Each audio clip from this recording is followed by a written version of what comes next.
সকালটা শুরু হয়েছিল ওটসের অমলেট দিয়ে, কারণ আমায় গোটা দিন জার্নি করতে হতো আর আমি তো একেবারে খালি পেটে জার্নি করতে পারি না। আর নতুন ফ্ল্যাটে শিফট করার সময় আমার ওভেনটাও একেবারে খারাপ হয়ে গেছিলো, তাই এই এমার্জেন্সি পারপাসে ইউজ করার জন্য এই ওভেনটা দিয়েই আমাকে কাজ চালাতে হয়েছে কদিন। আর এই যে আমার ব্রেকফাস্ট আর লাঞ্চ মানে ব্রাঞ্চ রেডি, আর এটা দিয়েই আমাকে সমস্ত দিনটা কাটাতে হবে। তারপর খাবারটা শেষ করার পর আমি রেডিও হয়ে গেছি। বাইরে 40 ডিগ্রি টেম্পারেচার, মানুষজন পাগল হয়ে যাচ্ছে, নিজের নাম টাম সমস্ত কিছু ভুলে যাচ্ছে, কোথা থেকে এসেছে, কি ব্যাপার না ব্যাপার সব কিছু ভুলে যাচ্ছে, পাগলের মতন অবস্থা। বাট আমি কিন্তু কাজল পড়তে ভুলিনি। এটা একটা আলাদাই ব্যাপার, আমি জানি ভগবান আমার মধ্যে আলাদাই একটা ব্যাপার দিয়েছে।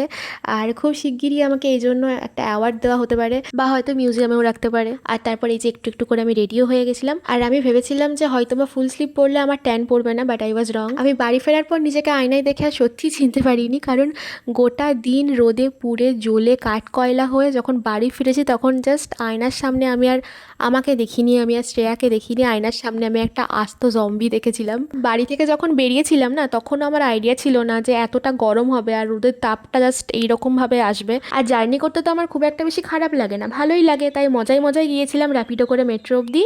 আর মেট্রোতে উঠে না আমার একেবারে প্রায় ঘুম পেয়ে গেছিলো, কারণ এটা খুবই স্বাভাবিক যে রোদ থেকে এসির মধ্যে ঢুকলে ঘুম পেয়ে যাবে। আর মেট্রোর পুরো 15 থেকে 20 মিনিটটা আমার তো বেশ আরামে কেটেছে, আমার বেশ মজায় কেটেছে, ভালো লেগেছে। তারপর মেট্রো থেকে যখন নামলাম তখন আমি একটু একটু ফিল করতে পারলাম যে হ্যাঁ ভাই ওকে, বাইরে গরমটা কিন্তু আছে, বেশ ভালো মাত্রায় গরমটা আছে। আর এই গরমের মধ্যেই আমাকে প্রায় 4.5 ঘন্টা জার্নি করতে হবে, মানে গোটা দুপুরবেলার যে গরমটা, সেই দুপুরবেলার গরমের মধ্যেই 4.5 ঘন্টা জার্নি করে বাড়ি ফিরতে হবে। এটা ভেবেই আমি শেষ।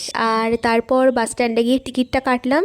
তারপর আমাকে আধা ঘন্টা ওয়েট করতে হয়েছিল ওখানে, কারণ দুটোর বাস দুটোর সময় তো আসেনি, এসেছিলো 2:30টার সময়। তো ওই আধা ঘন্টা ওখানে দাঁড়িয়ে দাঁড়িয়ে আমি এই পরিমাণে ঘেমেছি জাস্ট।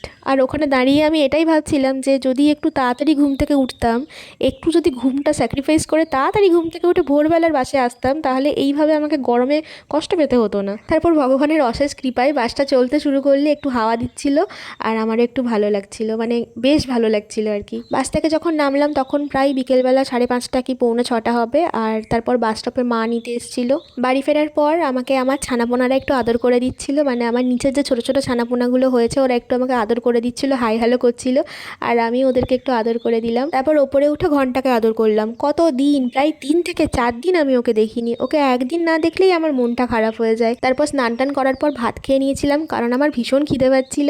আর ভাতের সাথে সেই দিন ছিল আম, আর তারপর আমের আচার। তারপর কি, তারপর আমি ঘুমিয়ে গেছিলাম আর আমার দিন শেষ।